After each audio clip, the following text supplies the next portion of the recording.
Hi friends, mutton 65 போட போகிறேன். இப்போ வந்து குக்கரில் வந்து தண்ணி வச்சுருக்கேன், நல்லா கவனிங்க.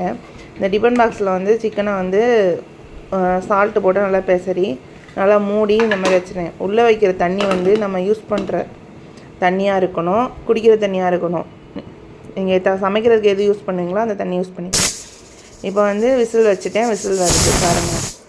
இந்த மாதிரி பருப்பும் வைக்கலாம். இந்த மாதிரி நான் ஏற்கனவே வீடியோலாம் போட்டிருக்கேன் பாருங்கள். இப்போ வந்து வெந்துருச்சு. நான் பைய டிஃபன் பாக்ஸ் எடுத்து ஓப்பன் பண்ணி இந்த மாதிரி வந்து தண்ணியெல்லாம் இருத்துட்டேன். இது வந்து குழம்போ பிரியாணியோ எது வச்சாலும் தண்ணி வந்து யூஸ் பண்ணிக்கிறேங்க.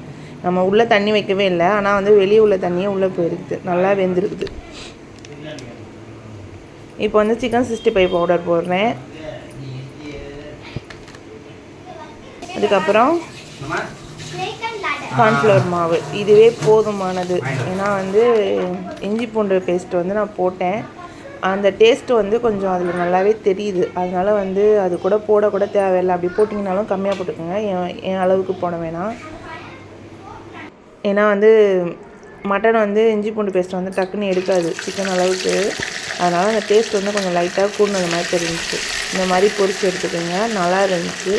இது வந்து என் பொண்ணுலாம் வந்து மட்டன் சாப்பிடவே மாட்டாள். இந்த மாதிரி வந்து பொரிச்சு கொடுத்தா சாப்பிட்டா. வீடியோ பிடிச்சிருந்தா லைக் பண்ணுங்கள், ஷேர் பண்ணுங்கள், சப்ஸ்கிரைப் பண்ணுங்கள்.